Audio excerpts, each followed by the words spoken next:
Suppose that क्या किया हमने कि हमने एक मैट्रिक्स ए लिया, ध्यान से सुनो इस बात को, एक जनरल मैट्रिक्स हमने ले लिया 3x3 ऑर्डर का, तो उसे हम क्या लिखेंगे, A11 A12 A13 A21 A22 A23, फिर यहाँ क्या बोलेंगे A31 A32 A33। कोई प्रॉब्लम नहीं यहाँ पे, ये हमारा एक 3x3 ऑर्डर का जनरल मैट्रिक्स है।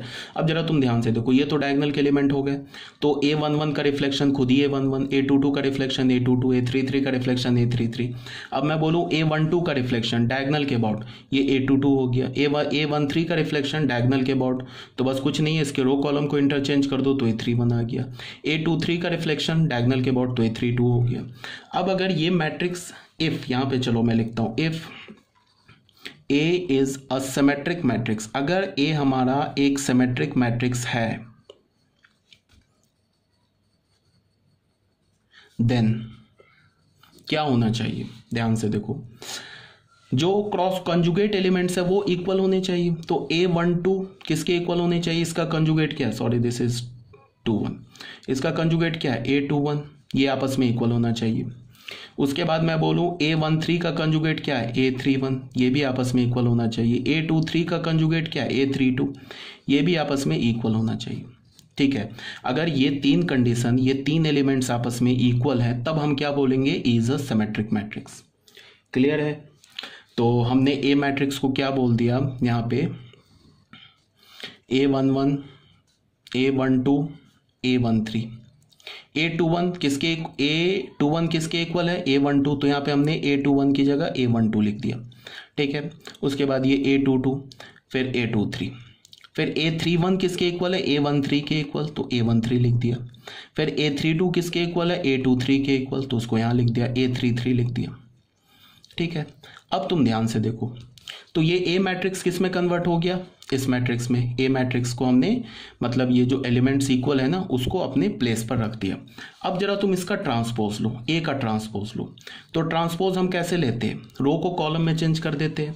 इसका फर्स्ट रो उठाया, इसका फर्स्ट कॉलम बना दिया, तो क्या हो जाएगा, ये A11 A12 A13।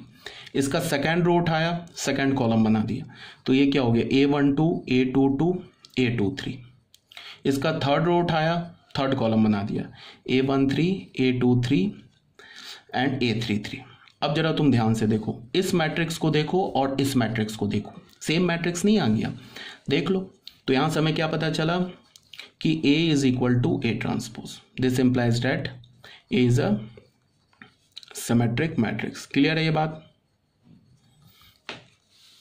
कोई प्रॉब्लम नहीं यहां तक? ठीक है, अब मान लो कि ये तो एग्जाम्पल 1 था हमारा, अब हम सेकंड एग्जाम्पल लेते हैं।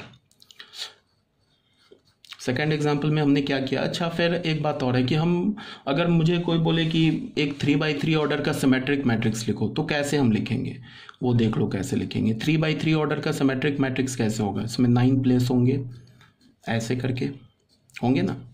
इसमें हमें कोई बोले कि कोई भी एक 3x3 ऑर्डर का सिमेट्रिक मैट्रिक्स लिखो, तो कैसे लिखेंगे। ये जो तीन डायगोनल के एलिमेंट है ना, इस पे तुम्हारी मर्जी है, कुछ भी डाल दो। मान लो उसमें हमने 1 2 3 डाल दिया। अब यहाँ पे क्या है, अगर यहाँ पे हमने 4 डाला, तो यहाँ पे इसका जो रिफ्लेक्शन है, यहाँ पे भी 4 डालना ही पड़ेगा, तभी जाके ये कंजुगेट एलिमेंट इक्वल होंगे।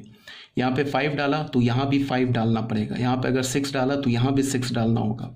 अब अगर हमने ऐसे कर दिया, तो ये जो बी मैट्रिक्स है, ये एक सिमेट्रिक मैट्रिक्स बन गया। देख लो इसका कंजुगेट लेके देख लो, बी कंजुगेट ले लो, देख लो इसके फर्स्ट रो को फर्स्ट कॉलम बना दिया A4 5, इसके सेकंड रो को सेकंड कॉलम बना दिया 4 2 6, इसके थर्ड रो को थर्ड कॉलम बना दिया 5 6 3, तो ये आपस में इक्वल हो गया।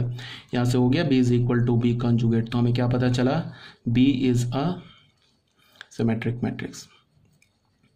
बहुत बोल दिया, क्लियर होना चाहिए। ठीक है, अच्छा ये जो नोट्स बनाए यहाँ पे आप लोगों को मैंने पहले सेंड कर दिया, वीडियो मैं बाद में बना रहा हूँ।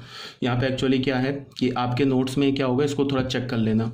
यहाँ पे मैंने ए लिखा है, ये इसका ए ट्रांसपोज लिया है, तो ए और ए ट्रांसपोज इक्वल नहीं है। एक्चुअली ए और माइनस ए ट्रांसपोज इक्वल है, तो यहाँ पे ए जो मैट्रिक्स है is not a symmetric matrix. फिर मैंने करेक्ट कर दिया है, तुम्हारे पास जो नोट किया होगा उसमें यहाँ पे क्या होगा, A is equal to A transpose मैंने लिख दिया, जो कि गलत है। ठीक है, A is not a symmetric matrix. Clear है ये बात? तो यहाँ पे इसको आप करेक्ट कर लेना अपने नोट्स में या समझ जाना। तो यहाँ पे A is equal to A transpose नहीं है, तो हम इसको हम सिमेट्रिक मैट्रिक्स नहीं बोलेंगे। अब B आ जाओ, B सिमेट्रिक मैट्रिक्स है। क्यों? क्योंकि देख लो ये तो डायगोनल के एलिमेंट हो गए, तो खुद ही अपने कंजुगेट है। देख लो 2 2 3 3 1 1, तो ये क्या हो गया हमारा एक सिमेट्रिक मैट्रिक्स हो गया। ये 2x2 ऑर्डर का सिमेट्रिक मैट्रिक्स है। डायगोनल में तो 4 6 आ गया। अब इसके बाद A12 और A21 इक्वल है, तो ये भी C is equal to C transpose, तो ये भी एक सिमेट्रिक मैट्रिक्स हो गया। ए सिमेट्रिक मैट्रिक्स नहीं है। आपके पास जो नोट्स किया उसमें गलती से मैंने ए को सिमेट्रिक बोल दिया, but A is not equal, A is not a symmetric matrix. ये बात समझ में आनी चाहिए, ठीक है। उसके बाद आ जाओ नोट में। यहाँ पे एक छोटा सा नोट क्या है, every unit matrix and square null matrix are symmetric matrix. इसका क्या मतलब है कि तुम कोई भी यूनिट मैट्रिक्स ले लो, ठीक है। यूनिट मैट्रिक्स हमेशा क्या होता है, एक स्क्वायर मैट्रिक्स होता है। तो तुम कोई भी यूनिट मैट्रिक्स लो वो हमेशा क्या होगा, सिमेट्रिक मैट्रिक्स होगा। तुम कोई भी नल स्क्वायर मैट्रिक्स लो वो हमेशा सिमेट्रिक मैट्रिक्स होगा। यही नोट नंबर 1 में है। इसको तुम ऐसे भी समझ सकते हो। मान लो कि हमने एक I2 ले लिया, सेकंड ऑर्डर का एक यूनिट मैट्रिक्स लिया, वो क्या होगा 1 0 0 1। इसका तुम I2 का तुम कंजुगे ले लो, ट्रांसपोज ले लो, ये क्या हो जाए 1 0 0 1। तो यहाँ से हमें क्या मिला, I2 is equal to I2 transpose. तो क्या मिल गया, I2 मतलब सेकेंड ऑर्डर का जो हमारे पास यूनिट मैट्रिक्स है वो क्या है, वो एक सिमेट्रिक मैट्रिक्स भी है। अगर तुमने एक नल मैट्रिक्स ले लिया 2x2 ऑर्डर का नल मैट्रिक्स ले लिया 0 0 0 0, अब ऑब्वियस सी बात है इसका कंजुगेट लोगे तो ये भी आ जाएगा 0 0 0 0। तो क्या हो जाएगा 0 नहीं है ये, sorry, this is null is equal to conjugate. तो इसका मतलब क्या है कि null square matrix is also a symmetric matrix. ये बात क्लियर होनी चाहिए। तो ये हमारा था क्या, पहला नोट, नोट नंबर 1। अब ये सेकंड नोट क्या बोल रहा है, इसको देख लो।